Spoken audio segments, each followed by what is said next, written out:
You're listening to an Airwave Media Podcast.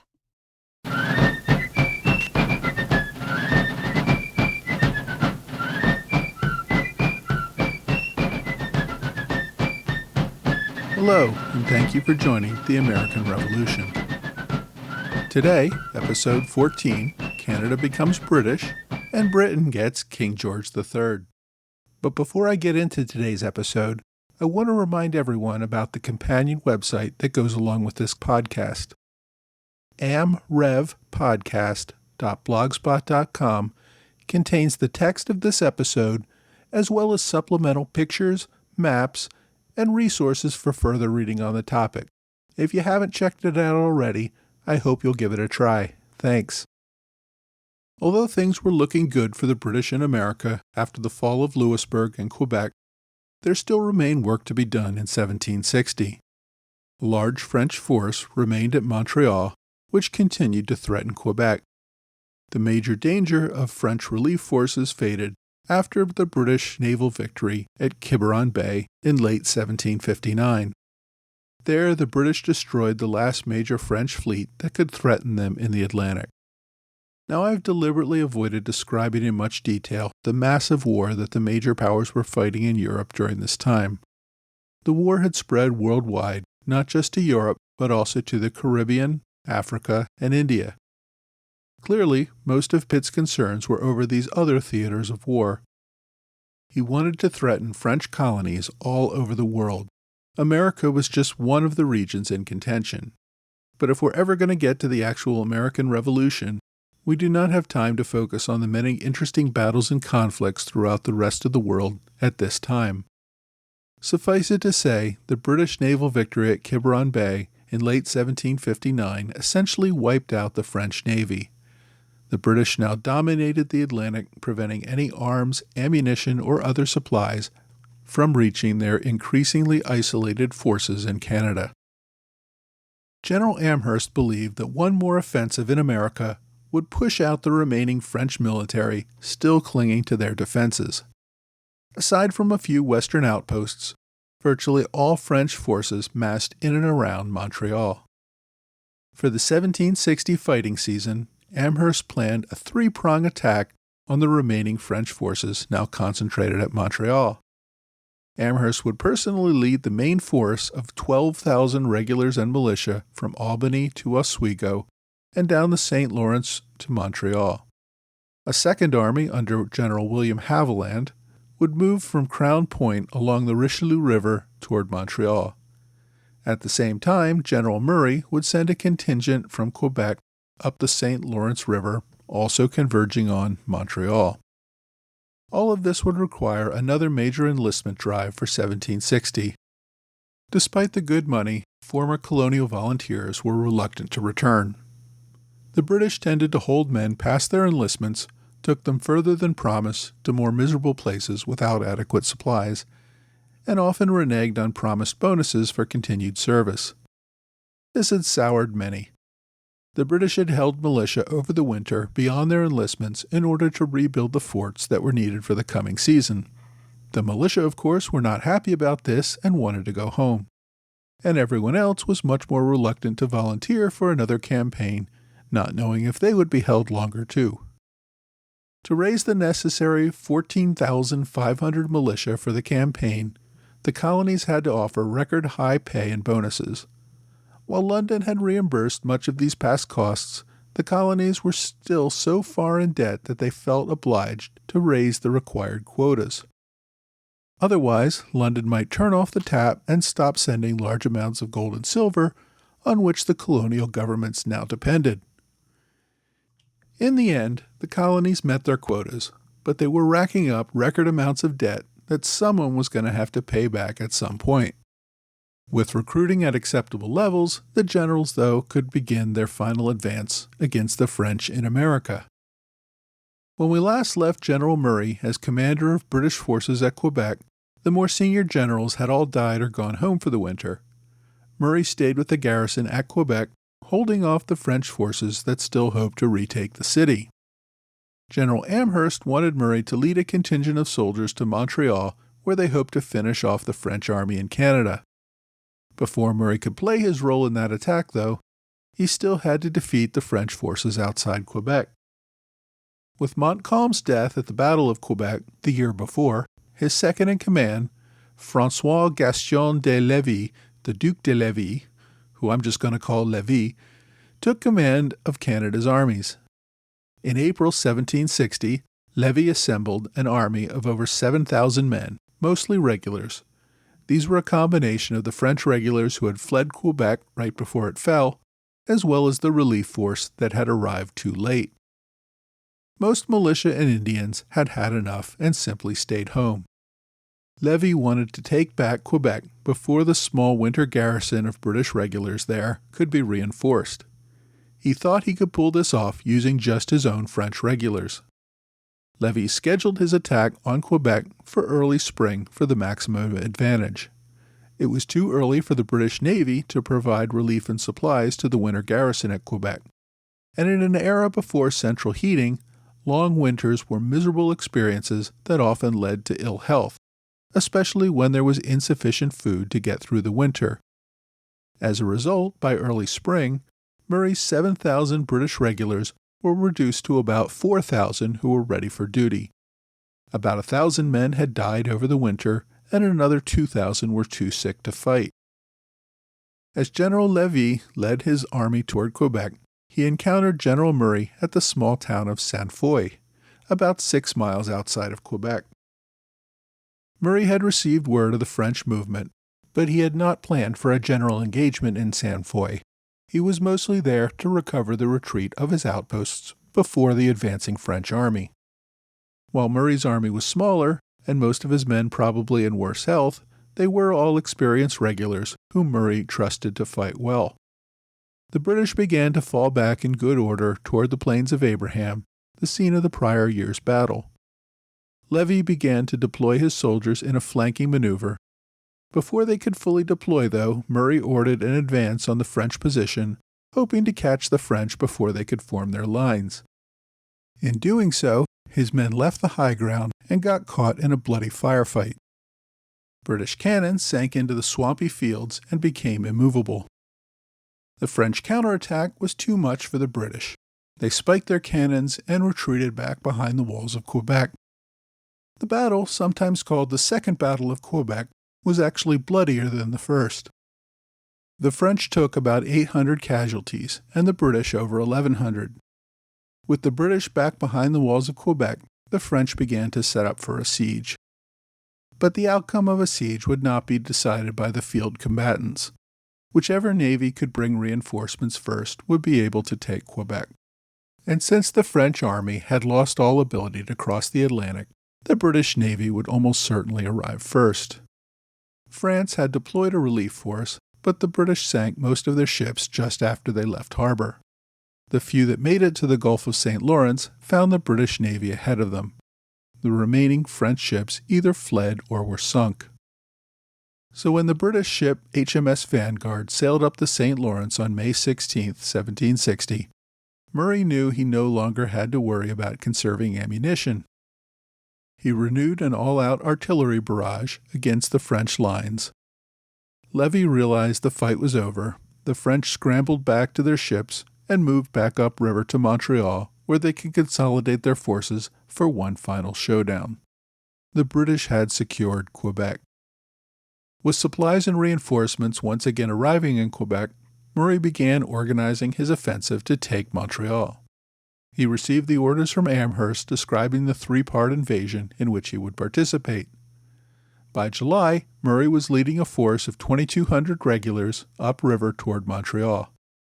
Before he could reach the city, Murray would have to get past a garrison of 2,000 French regulars entrenched at Trois-Rivières, or Three Rivers.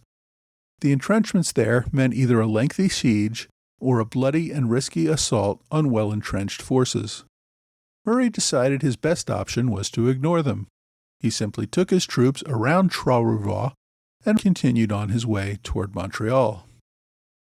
While this left enemy troops in his rear, he knew that they could only do anything if they left their defenses. Once they did, it would be much easier to fight them on open ground. Besides, more British soldiers, about 2,000 men from Louisbourg, would be following behind him shortly. The French would also find themselves trapped between two armies. Murray slowly made his way upriver, demanding local inhabitants swear loyalty to Britain. The policy of treating locals was paying off well. Most accepted their new rulers and were willing to sell British food for the journey. The civilians seemed in no mood to rejoin militias and take up arms against the British in what clearly seemed a lost cause. If the British would let them keep their farms and property and go on with their lives in Canada, that was probably their best option. On September 1st, Murray began landing his soldiers outside of Montreal. They took their time digging in defensive entrenchments and awaiting the arrival of Amherst and Haviland with the large armies they had promised. Amherst did not begin his offensive until August 10th and Haviland on August 11th, both due to delays in getting the necessary supplies. Like Murray, both Amherst and Haviland would each have to face French forces before they could reach Montreal. Amherst would have to get past Fort Lévis, commanded by the capable Captain Pouchot, the same captain who had been forced to surrender at Fort Niagara. Pouchot had only 300 men compared to about 11,000 that Amherst commanded. The French fort was on an island in the middle of a river. No ship could pass up the river without being attacked by French cannon. Amherst would have to stop his advance and besiege the small fort before he could continue. The result was inevitable, but the delay cost Amherst a little over a week. Next, Amherst had to face the rapids on the St. Lawrence River. Although he lost only 21 men in the siege of Fort Lévis, he lost 80 in drowning accidents on the rapids. It could have been much worse if the militia and Indians had chosen to attack him there. But again, no one seemed eager to fight a lost cause. Like Murray, the locals that Amherst encountered were willing to sign oaths of allegiance and sell goods to the army. Among Amherst's army, William Johnson commanded an Iroquois force of several hundred warriors. Although Amherst was not a fan of using Indians among his forces, the Iroquois proved valuable in encouraging local tribes to support the British, providing guides and making the trip much easier. Amherst arrived in sight of Montreal on September 5th, only a few days after Murray had begun his landing. General Haviland's army of about 3,500 men had begun to besiege a French force of about 1,450 at Île-aux-Noix, an island at the northern tip of Lake Champlain where it met the Richelieu River. Like Amherst, Haviland would have to stop for a siege if he wanted to use the river. Haviland used his artillery to shell the small island for days. Within a week, the French pulled out and moved back to Montreal. This gave Haviland a relatively easy route to Montreal, although he continued to move cautiously to avoid any possible ambush. But what slowed him up more than anything was French deserters trying to surrender and locals coming into camp to take the oath of allegiance. Haviland eventually arrived in Montreal within a few days of Amherst. So on Sunday, September 8th, as the overwhelming British armies prepared to lay siege to Montreal, the French called for a truce. At first, they asked for an armistice to determine whether the war in Europe had ended. General Amherst denied this obvious delaying tactic and gave them 4 hours to surrender. The 4,000-man French army inside Montreal was in a terrible condition. Only about 2,000 of the men were fit for duty. All militia and Indian allies had fled the area. They were short on ammunition and supplies, given the failure of France to provide any supply ships for more than a year. Facing a British combined force of over 18,000, the only question was whether to die honorably in battle or surrender and save lives and property. Amherst made the choice easier by offering fairly generous terms of surrender. Civilians would be permitted to remain and keep their property as long as they swore loyalty to King George. There would be no looting, massacres, or mass deportations. He refused, however, to grant the French soldiers the honors of war. They would be permitted to retain their personal possessions and return to France, but not with their arms or their colors. There were still too many hard feelings about the French massacres at British forts to offer anything more than that. General Lévis did not want to accept this dishonor and sought permission from the Governor-General to remove his forces from the city and continue fighting. Governor Vaudreuil, however, refused this and ordered him to surrender. He was not going to endanger the civilians over a point of military honor. Lévis fumed, but obeyed. He did, however, have his officers burn their regimental colors rather than surrender them to the British. With the terms of surrender accepted on September 9, 1760, the French military presence in Canada came to an end. Britain would control the country and its people for the next century. With the fall of Montreal, the war in Canada was essentially over. This was certainly good news for William Pitt back in London, but not a surprise given the course of events over the prior year. Pitt was much more focused on the war in Europe, the raids on French colonies in Africa, and the battles for India. Pitt's successes had greatly improved his favor with the king. George II was much more inclined to trust the judgment of his most valuable minister, whom he had disliked so intensely only a few years earlier. The improved relationship, however, would not continue. On the morning of October 25, 1760, the king awoke early and went to use the toilet. Shortly thereafter, servants heard a crash and rushed to the king's assistance. The 77-year-old King George II had suffered an aortic aneurysm and died within minutes. His grandson would be crowned King George III. Although the coronation would take place nearly a year later, during which time the young king needed to find a queen, he began to assume his duties almost immediately. George III was the first British monarch in several generations to have been born and raised in Britain. Unlike the first two Georges, he did not consider himself a Hanoverian who ruled Britain. He considered himself a British king who also happened to rule Hanover. Also, unlike his two predecessors, George III wanted to take a much more active role in running the government. Politicians had gotten used to a prime minister running affairs with the king providing only minimal background guidance. To have this new 22-year-old leader telling them how to do things certainly caused some concern. Now, Pitt and George III had been on friendly terms and political allies years earlier, but as Pitt gained more favor with George II and supported the costly European defense of Hanover and the German states, Pitt and the future king had parted ways. By the time George III took the throne, he and Pitt were political adversaries. The new king had seen Pitt's move to serve in George II's government as a betrayal. Pitt's success, however, made immediate removal impossible. The king was looking for an opportunity to dump Pitt as soon as he could. With the war in America essentially over, and with British superiority on the high seas, Pitt began pouring even more men and money into the European theater as George II had always wanted, and which Britain's allies in Prussia and the German states were demanding. The new king, however, was definitely not a fan of this policy. One of the king's biggest concerns was the considerable debt Pitt was incurring. Pitt was spending millions of pounds sterling each year paying for soldiers in America, Europe, and throughout the world to prop up British interests. There did not seem to be any clear strategy to repay this enormous debt. This division would only widen over time, causing problems for the government.